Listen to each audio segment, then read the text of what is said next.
इसको बर्बाद मत कीजिए, नहीं तो 140 करोड़ में से 50 करोड़ लोग जो इस पे निर्भर है उनका श्राप आपको लगेगा। खड़गे साहब, हिम्मत है तो सुन लेना, हिम्मत है तो सुन लेना। ये सदन दादागिरी से नहीं चलेगा। डरा देश इनकी गुंडागर्दी देख रहा है। इनने फिर बापू को मारा, कितनी बार बापू को मारेंगे।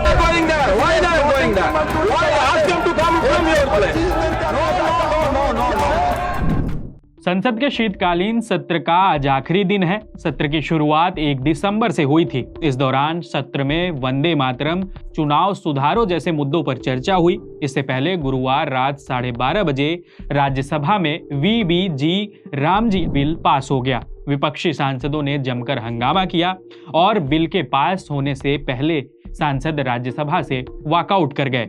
विपक्ष की मांग थी कि बिल को सिलेक्ट कमेटी के पास भेजा जाए। हालांकि सदन में विपक्ष की गैर मौजूदगी के बीच बिल ध्वनि मत से पास कर दिया गया। वहीं टीएमसी सांसद संसद परिसर में रात भर धरने पर बैठे रहे।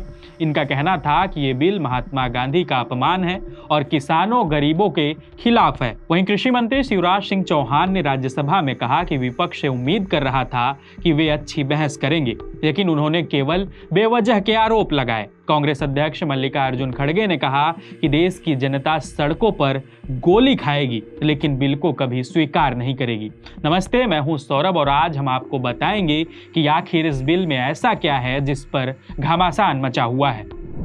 बुधवार को यह बिल लोकसभा में पास हुआ। इस पर 14 घंटे चर्चा हुई थी। हालांकि विकसित भारत गारंटी फॉर रोजगार एंड आजीविका मिशन ग्रामीण बिल यानी वीबीजी रामजी ध्वनि मत से पास हो गया। टीएमसी सांसदों ने वीबीजी रामजी बिल 2025 के खिलाफ रात भर विरोध प्रदर्शन किया। हालांकि पश्चिम बंगाल की सीएम ममता बनर्जी ने कहा कि उनकी सरकार अपनी ग्रामीण रोजगार गारंटी योजना का नाम महात्मा गांधी के नाम पर ही रखेगी। वहीं कृषि मंत्री शिवराज सिंह के बोलने के दौरान विपक्ष ने बिल के विरोध में जमकर नारेबाजी की। विपक्षी सांसद वेल में पहुंच गए और बिल की कॉपी फाड़कर फेंक दी। शिवराज ने कहा, मनरेगा का नाम पहले महात्मा गांधी के नाम पर नहीं था, यह पहले नरेगा था। जब 2009 के चुनाव आए तब वोटों के लिए उसे महात्मा गांधी से जोड़ा गया।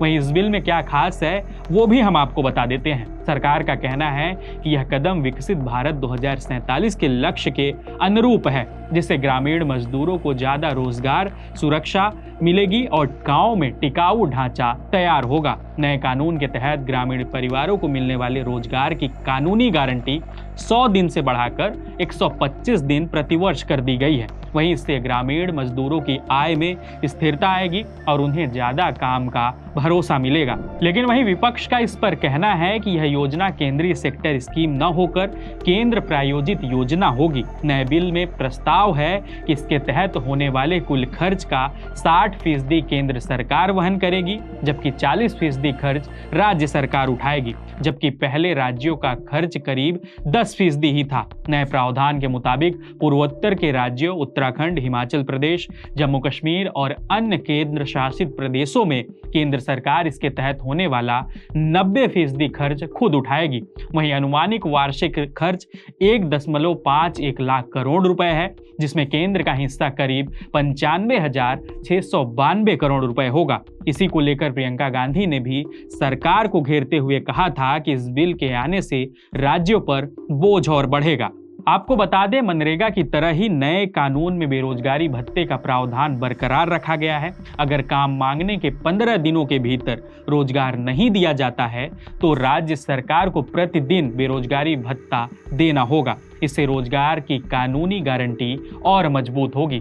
वहीं अगर आपको मनरेगा का सफर बताएं तो मई 2004 में तत्कालीन यूपीए सरकार ने ग्रामीण इलाकों के लिए रोजगार योजना को अपने न्यूनतम साझा कार्यक्रम में शामिल किया था। भारत में 11वीं पंचवर्षीय योजना साल 2007 से 12 पर काम शुरू होने से पहले ही इस पर काम करने वाले वर्किंग ग्रुप ने उस समय देश में मौजूद करीब 36% गरीब आबादी पर खास चिंता जताई थी। हालांकि इससे पहले ही वीपी सिंह ने नेतृत्व वाली सरकार ने ऐसी योजना पर विचार किया था, लेकिन वह योजना सफल नहीं हो पाई थी। हालांकि बिल के पारित होने के साथ ही सरकार जहां इसे ग्रामीण रोजगार के लिए बड़ा सुधार बता रही है, वहीं विपक्ष ने संकेत दिए हैं कि इसका विरोध संसद से सड़क तक जारी रहेगा। बहरहाल इस खबर में इतना ही। आप इस पूरे मुद्दे पर क्या सोचते हैं, हमें कमेंट बॉक्स में अपनी राय जरूर बताएं। इस वीडियो को हमारे साथी सुशील रिकॉर्ड कर रहे हैं। मैं सौरभ हूं और आप देखते रहिए JHS न्यूज़।